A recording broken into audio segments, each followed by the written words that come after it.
अस्सलाम वालेकुम, मैं हूँ Ifra Nadeem and welcome back to my channel Sciencia world. तो कैसे हैं आप? उम्मीद करती हूँ कि आप सब खैरियत से होंगे। आज मैं जिस टॉपिक के बारे में डिस्कस करने जा रही हूँ वो है हमारा सेकेंड ईयर बायोलॉजी का चैप्टर नंबर 2 का लेक्चर नंबर 2। तो स्टूडेंट्स चलते हैं अपने मेन टॉपिक की तरफ। फर्स्ट ऑफ़ ऑल मैंने आपके साथ लास्ट लेक्चर में प्राइमरी ग्रोथ को डिस्कस किया था। इस लेक्चर में मैं मज़ीद सेकेंडरी ग्रोथ को डिस्कस करूँगी। और इससे भी पहले एक इम्पॉर्टेंट बात जो मैं शेयर करना चाहूँगी वो ये कि आपने स्टूडेंट्स इस टॉपिक को बड़े ध्यान से सुनना है, समझना है, इसको बिना स्किप किए वीडियो को लास्ट तक देखना है, क्योंकि मैं आपके साथ इसमें ऐसी बातें भी शेयर करूँगी जो आपको पता होनी चाहिए और मुझे पता है कि आपको बिल्कुल भी नहीं पता। तो स्टूडेंट्स बड़ी होने की ज़रूरत नहीं है आपने सिंपली इस वीडियो को पूरा वॉच करना है, इसमें से हर एक पॉइंट को समझना है। और अगर फिर भी आपको कोई पॉइंट समझ में नहीं आता तो आपने मुझे नीचे कॉमेंट सेक्शन में कॉमेंट करना है और इंशाल्लाह ताला मैं आपके सारे पॉइंट्स, सारे क्वेश्चंस के आंसर करूंगी। तो आपने बिना स्किप किए अब इस वीडियो को पूरा एंड तक देखना है। ओके स्टूडेंट्स, चलें हम अपने लेक्चर की तरफ मूव करते हैं। फर्स्ट ऑफ ऑल मैंने लास्ट लेक्चर में डिस्कस किया था कि प्राइमरी और सेकेंडरी ग्रोथ क्या होती है। इसमें हम नेक्स्ट कंटिन्यू करेंगे कि प्राइमरी ग्रोथ जो थी वो थी बेसिकली लेंथ में इंक्रीज़, प्लांट की लेंथ में इंक्रीज़ को हम कहते हैं प्राइमरी ग्रोथ, और सेकेंडरी ग्रोथ हम कहते हैं प्लांट की गिर्थ, यानी कि एन इंक्रीज़ इन प्लांट गिर्थ और थिकनेस, उसकी मोटाई, उसकी चौड़ाई में इंक्रीज़ को हम बोलते हैं सेकेंडरी ग्रोथ। और इसी सेकेंडरी ग्रोथ को आज हम इस पूरे लेक्चर में डिस्कस करेंगे। इसकी आउटलाइन मैंने आपके सामने लिख दी है। सेकेंडरी ग्रोथ, उसमें आ जाता है वास्कुलर कैम्बियम, कॉर्क कैम्बियम, उसकी सिग्निफिकेंस, उसके बाद उसके यूजेस, और ये डायग्रामेटिकली भी हम इसको देखेंगे। डायग्राम की मदद से हम इसको अच्छे से इसको समझने की कोशिश करेंगे। चलिए हम अब चलते हैं अपने मेन टॉपिक की तरफ और करते हैं कुछ काम की बातें। First of all secondary growth आपको पता है कि प्लांट की गिर्थ में इंक्रीज़ की वजह से होता है। मज़ीद इसमें नेक्स्ट अगर हम मूव करें तो बच्चे ध्यान से सुनिएगा, दो तरह के सेल्स में जब डिवीजन होती है तो प्लांट की जो गिर्थ है उसकी मोटाई, उसकी चौड़ाई में इंक्रीज़ होता है। वो दो तरह के सेल्स कौन से हैं? एक है उसमें वास्कुलर कैम्बियम और दूसरा है कॉर्क कैम्बियम। यानी कौन कौन से? वास्कुलर और कॉर्क कैम्बियम। वास्कुलर कैम्बियम में इंक्रीज़ होगा तो प्लांट की गिर्थ बढ़ेगी, कॉर्क में भी इंक्रीज़ होगा तो ही गिर्थ बनेगी, उसकी गिर्थ को मतलब उसकी गिर्थ में इजाफा होगा। अब हमने क्या करना है कि वास्कुलर कैम्बियम को डिस्कस करना है। आपको पता होना चाहिए कि वास्कुलर कैम्बियम क्या है और मैं आपको बताऊँगी, तो ज़रा सुनिए। वास्कुलर कैम्बियम जो है ना, इसके बारे में 3 क्वेश्चन आपके माइंड में अराइज होने चाहिए। फर्स्ट ऑफ ऑल ये क्या है, नंबर 2 ये किधर है, और नंबर 3 वास्कुलर कैम्बियम का फंक्शन क्या है। अब हम इसको डिस्कस करते हैं। ये क्या है तो स्टूडेंट्स ये ना एक सिलेंडर शेप सेल है, यानी कि डिवीजन होती है in the cylinder shape of cells में। वास्कुलर कैम्बियम है क्या? सिलेंडर शेप एक सेल है जिसके अंदर जब डिवीजन होती है तो प्लांट की सेकेंडरी ग्रोथ में इंक्रीज़ होता है। अंडरस्टैंड? क्लियर हो गया ये चीज़। दूसरी चीज़ हमारा क्वेश्चन है कि वास्कुलर कैम्बियम कहाँ है, तो इसका आंसर है vascular cambium in between primary xylem and primary phloem, यानी कि कह सकते हैं आप ये प्राइमरी जाइलम है, ये हमारा वास्कुलर कैम्बियम है और ये हमारा क्या है? Primary phloem. तो हमें इसकी लोकेशन भी पता चल गई कि वास्कुलर कैम्बियम जो है in between primary xylem and primary phloem है। और थर्ड हमारा क्वेश्चन था कि ये इसका फंक्शन क्या है। तो ये बड़ा एक इम्पॉर्टेंट पॉइंट है कि वास्कुलर कैम्बियम का फंक्शन क्या है। तो स्टूडेंट ज़रा सुनिएगा गौर से। वास्कुलर कैम्बियम का फंक्शन पता क्या है? ये राइज करता है दो तरह के सेल्स को, जिनको हम कहते हैं दो तरह के टिश्यूज़ को, बेसिकली उनका नाम है सेकेंडरी टिश्यूज़। यानी कि अगर हम सिंपल वर्ड में कहें तो वास्कुलर कैम्बियम का फंक्शन है 2 सेकेंडरी टिश्यूज़ को राइज करना। उन सेकेंडरी टिश्यूज़ का नाम क्या है? Secondary xylem and secondary phloem. Clear होगी? Got it? हमने अभी तक क्या पढ़ा है कि वास्कुलर कैम्बियम क्या है? एक सिलेंडर ऑफ सेल है जिसमें डिवीजन होती है। नंबर 2 ये कहाँ पर है, तो हम इस डायग्राम से भी देख लेते हैं। प्राइमरी जाइलम और प्राइमरी फ्लोएम के सेंटर में हमें मिल रहा है कौन? Vascular cambium. और थर्ड हमारा क्वेश्चन था कि इसका फंक्शन क्या है, तो इसका फंक्शन है स्टूडेंट्स सेकेंडरी टिश्यूज़ को राइज करना, जिसमें दो तरह के टिश्यूज़ हैं, secondary xylem and secondary phloem. यहाँ तक हमारा पॉइंट क्लियर हो चुका। इसके आगे हम वास्कुलर कैम्बियम के बारे में जानना चाहें तो वो क्या है, इसकी सिग्निफिकेंस को हमने पढ़ना है कि हमें अगर वास्कुलर कैम्बियम उसका नाम पता चल गया, उसकी कंडीशन पता चल गई, वो किधर है और उसका फंक्शन, तो पता हो कि उसकी अहमियत क्या है, हमें क्यों ये ज़रूरी चाहिए। तो फर्स्ट ऑफ ऑल स्टूडेंट इसके 3 जो है ना मेन इसके हमें बेनिफिट हासिल होते हैं, वो ये हैं। एनुअल रिंग्स बनती हैं, उसके बाद सॉफ्टवुड और हार्डवुड, और नंबर 3 पे जो है वो कैलस है। ये 3 हमें जो बेनिफिट हैं वो कहाँ से मिल रहे हैं, वास्कुलर कैम्बियम से। वन बाय वन इसको डिस्कस करते हैं। फर्स्ट ऑफ ऑल हमारे पास जो पॉइंट आ रहा है वो है एनुअल रिंग्स का पॉइंट।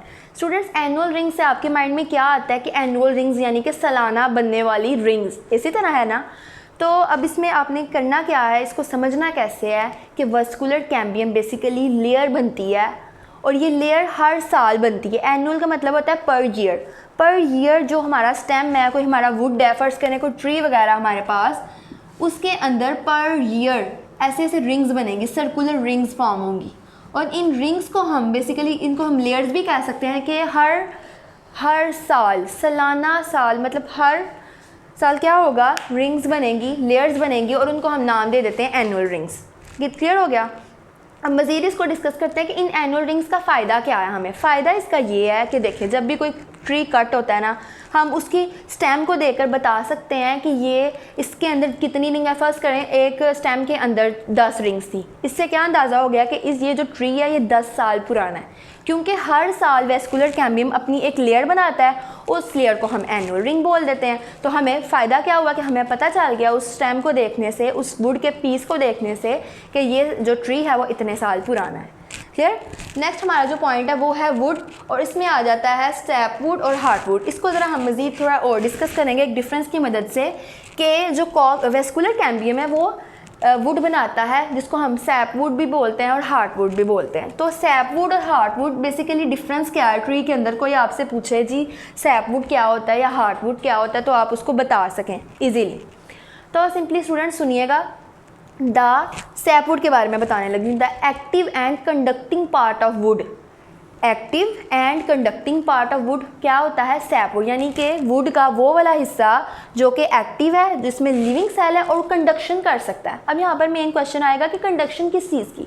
तो स्टूडेंट सुने, कंडक्शन करेगा ये बेसिकली न्यूट्रिएंट्स की, वाटर की, जितने भी उसको अपने ग्रोथ के लिए इंपॉर्टेंट न्यूट्रिएंट्स चाहिए होते हैं किसी भी ट्री को, किसी भी प्लांट को, उसकी कंडक्शन होगी थ्रू सैप वुड। क्लियर हो गया। सैप वुड, अगर कोई भी वुड उसको कंडक्ट कर रही है और वो एक्टिव पार्ट है, लिविंग पार्ट है, तो उसको हम कहेंगे सैप वुड। और इसकी मैं आपको लोकेशन बताऊं प्लांट में, तो ये देखें सेंटर वाला जो पार्ट होता है ना, ये देखें इसमें भी मैंने मेंशन किया, सेंटर वाला पार्ट होता है हमारे पास हार्ड वुड, और इसके इधर करके जो लेयर होती है ना, सबसे पहले पहली वाली लेयर, उसको हम बोलते हैं क्या, सॉफ्ट वुड या फिर सैप वुड।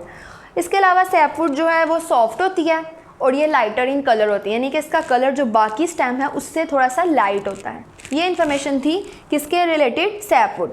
इसी तरह मैंने जिक्र किया है आपके साथ हार्डवुड का। हार्डवुड यानी कि इसको दूसरा नाम हार्डवुड, हार्डवुड सख्त होती है, ये भी कह सकते हैं हम इसको। हार्डवुड क्या होती है, सिंपली इसकी पहचान है कि inactive non conducting part, the inactive and non conducting part of would is called hardwood. Clear हो गया स्टूडेंट। इसमें आपने इसको क्या देखना है, सेंटर में जो किसी भी स्टेम का बिल्कुल सेंटर वाला ब्लैक सा, बाज़ औक़ात आपने देखा होगा कोई वुड का कटा हुआ पीस, उसमें सेंटर वाला जो पार्ट वो बिल्कुल ब्लैक सा होता है बेसिकली उस पार्ट को, और वो बहुत ज़्यादा हार्ड भी होता है, उस पार्ट को हम बोलते हैं हार्डवुड, क्योंकि वो बिल्कुल सेंटर में है। और दूसरी बात वो हार्ड है, सख्त है, इसलिए हम उसको हार्डवुड भी बोलते हैं। और उसका कलर दूसरी लकड़ी से, बाकी जो स्टेम का पार्ट होता है उससे डार्क होता है। और मैंने सैपवुड के बारे में बताया, इसका कलर क्या होता है, लाइट कलर होता है। क्लियर हो गया स्टूडेंट। ये डिफरेंस है between SAP and hardwood. Hardwood के बारे में एक और इंटरेस्टिंग इन्फॉर्मेशन ये है कि सेंटर में क्या होता है, ये जो हार्डवुड होती है वो एक्यूमुलेट कर लेती है न्यूट्रिएंट्स को, जैसे कि रेजन्स, आयल्स, उसके अलावा टेनिस वगैरह, इन सारे जो प्लांट्स के अंदर से जितने भी मटेरियल निकलते हैं उनको अपने अंदर एक्यूमुलेट कर लेती है, जमा कर लेती है।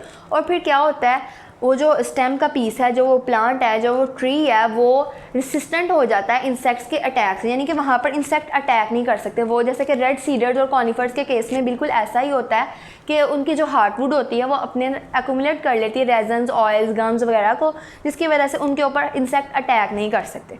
तो स्टूडेंट्स आपको ये बात क्लियर हो गई है कि सैपवुड क्या होती है, हार्डवुड क्या होती है, इनकी लोकेशन कहाँ कहाँ होती है। क्लियर। नेक्स्ट हम अपने मूव करेंगे नेक्स्ट पॉइंट की तरफ, जो कि मैंने यहाँ पर मेंशन किया है कि कैलस, यानी कि दूसरा नाम इसका है वुड टिश्यूज़। तो इस पॉइंट को भी ज़रा क्लियर कर लें, कैलस होता क्या है बेसिकली। स्टूडेंट्स सुनिएगा, कैलस जो है ना, सॉफ्ट पैरेन्काइमेटस सेल्स को बोलते हैं कैलस, ठीक है। सॉफ्ट यानी कि पैरेन्काइमेटस सेल्स मैंने आपके साथ किए थे डिस्कस, उन सेल्स की सॉफ्ट वाली फॉर्म होती है इसमें कैलस, उसको बोलते हैं, जिसका दूसरा नाम है वुड टिश्यूज़। इनका फंक्शन क्या होता है बेसिकली, जिस तरह हमें ज़ख्म हो जाता है और हमारा क्या होता है वहाँ पर क्लॉडिंग होनी शुरू हो जाती है और आहिस्ता आहिस्ता वो जो हमारी जगह है जहाँ पर हम फर्स्ट करें यहाँ पर मुझे कोई कट वगैरह लग गया है तो यहाँ पर क्या हो जाएगा, रिकवर होना स्टार्ट हो जाएगा Aahista Aahista. Same case with plant, अगर कोई इसको कट लग जाता है या फिर हम ग्राफ्टिंग करते हैं या फिर हम बडिंग वगैरह करते हैं, इस केस में जो उसको हेल्पफुल होती है ना कि वो प्लांट जल्दी से रिकवर कर जाए, तो वो पार्ट कौन सा होता है, कैलस यानी कि वुड टिश्यू। और ये देखें ये भी किसके अंदर आ रहा है, सेकेंडरी ग्रोथ, यानी कि जब प्लांट की सेकेंडरी ग्रोथ इंक्रीज़ करती है ना तो उसका इफेक्ट एक ये भी होता है कि कैलस बनने लग पड़ता है। अगर फर्स्ट करो प्लांट को कहीं से स्टेम को या रूट को कहीं से कट लग गया है तो उस कट में रिकवरी, उस डैमेज पार्ट को रिकवर कौन करेगा, सॉफ्ट पैरेन्काइमेटिस सेल्स जिनको हम बोलते हैं कैलस, और जिनका तीसरा नाम मैंने आपसे शेयर किया है वो है वुड टिश्यूज़। तो ये चीज़ उसको हेल्प आउट करेगी उसको रिकवर करने पे, उसके डैमेज को रिकवर करने में। ठीक हो गया स्टूडेंट, इतनी बात आपको क्लियर होगी जितनी मैंने आपके साथ अभी डिस्कस किया। सेकेंडली हम बात करेंगे, ये सारी इन्फॉर्मेशन थी वस्कुलर कैम्बियम के बारे में। सेकेंड हमारा है कॉक कैम्बियम। ये भी, इसमें भी जब डिवीजन होती है तो प्लांट की सेकेंडरी ग्रोथ जो कि हमारा टॉपिक है उसमें इंक्रीज़ होता है। तो सेकेंड है हमारा कॉक कैम्बियम। कॉक कैम्बियम को आपने कुछ ऐसे इस तरह समझना है कि इसमें बाक, किसी भी ट्री या स्टेम की, वुड की बाहर वाली जो सतह होती है, बिल्कुल बाहर वाली, उसको हम बाक बोलते हैं। पहले तो ये बात क्लियर करना है बाक किसको कहते हैं। किसी भी ट्री की बाहर वाली जो ऊपर वाली सतह होती है जिसको हम अक्सर रिमूव भी कर लेते हैं उसको हम क्या कहते हैं, बाक। तो इस बाक के अंदर कौन कौन से कंपोनेंट आते हैं, कॉक, कॉक कैम्बियम और फ्लोएम, तीन कंपोनेंट। ज़रा दोबारा से रिकॉल करें, Kock, Kock cambium and phloem, ये तीन कंपोनेंट मिलकर बनाते हैं बाक। Clear students. और इन बाक का आगे से क्या पर्पज़ है, ये क्या करते हैं, हम अपनी जो बाहर वाली प्लांट की सतह है उसको रिमूव कर लेते हैं और इसका हमें एज सच नुकसान ये होता है कि जो है ना, मैंने आपके साथ बताया कि फ्लोएम होता है इसमें, तो फ्लोएम क्या करता है, कंडक्शन करवाता है ऑर्गेनिक न्यूट्रन की। तो आप खुद सोचें जब हम उसकी बाहर वाली आउटर लेयर को कट ऑफ कर लेंगे, रिमूव कर लेंगे, जिसके अंदर तीन चीज़ें थी, एक थी कॉक, दूसरा था कॉक कैम्बियम और तीसरा था फ्लोएम। तो फ्लोएम के रिमूव की वजह से वहाँ पे ऑर्गेनिक मैटर की जो है ना कंडक्शन नहीं हो पाएगी, ये हमें उसमें नुकसान है। और ये जो इन्फॉर्मेशन थी वो रिलेटेड टू किसके थी, कॉक कैम्बियम की। क्लियर हो गया स्टूडेंट्स। इसके अलावा हम लोग कुछ डिस्कस कर लेते हैं यूजेस ऑफ वुड। उसमें आपको पता है वुड कहाँ कहाँ यूज़ होती है। वुड हमारे लंबर में यूज़ होती है, पेपर में यूज़ होती है, फाइबर बनाने में यूज़ होती है। इसके अलावा एक वाइट ऐश है वो हमारे यूज़ होती है क्या बनाने के लिए, बास्केटबॉल्स बनाने के लिए, बैट्स बनाने के लिए, रैकेट्स बनाने के लिए। तो ये सारी जो मैंने आपके साथ नोट डाउन करवाएंगे ये चीज़ें हैं यूजेस ऑफ वुड में, ये सारा कुछ आता है यूजेस ऑफ वुड में। इसके अलावा जो हमने नेक्स्ट डिस्कस करना है, थोड़ा सा मैं चाह रही थी कि हम कॉक कैम्बियम को थोड़ा मज़ीद डिस्कस करते हैं कि कॉक है क्या, इसके कहाँ कहाँ इसके पर्पज़ हैं। तो अब ज़रा सुनिएगा, कॉक जो है ना एक डेड कंपोनेंट है। कॉक कैम्बियम ये लास्ट में बनता है, देखें कॉक, कॉक कैम्बियम और साथ में फ्लोएम, ये बिल्कुल आउटर वाले पार्ट पे आ जाते हैं प्लांट के और ये डेड होती है और वाटर प्रूफ होती है। और आपने ये भी बात में अपने ध्यान में रखती है कि जो कॉक कैम्बियम है ना वही उसी के, वो किसके सेल्स बनाएगी, कॉक के। यानी कि आप सिंपल वर्ड्स में कह सकते हैं जो हमारे पास कॉक कैम्बियम है वो कॉक के सेल्स को बनाएगी और ये कॉक फ्लोएम के साथ मिलके बना देगी बाक। दूसरा कॉक कैम्बियम के बारे में जो इम्पॉर्टेंट पॉइंट है वो ये है कि ये ना एपिडर्मिस के बेलो होती है, यानी कि हमारी जो अपर वाली लेयर है एपिडर्मिस उसके अंदर मेरिस्टेम्स में होती है कौन, कॉक कैम्बियम। और इसके अंदर ना कॉक सेल्स के अंदर एक लिपिड की इम्प्रेगनेंट हुआ होता है वो, यानी कि उसके अंदर उसकी डेपोजिशन हुई होती है, उसका नाम है सुब्रिन। क्या नाम है उस लिपिड का, सुब्रिन। और स्टूडेंट्स ये बात आपने याद रखनी है, कॉक जो हमारी है, दोबारा सुन लें, ये डेड होती है, ये वाटर प्रूफ होती है। इसका मतलब कह लें कि एक हिफाजती रोल भी ये अदा करती है किसी भी स्टेम या रूट में या फिर किसी भी ट्री में। ठीक हो गया स्टूडेंट्स।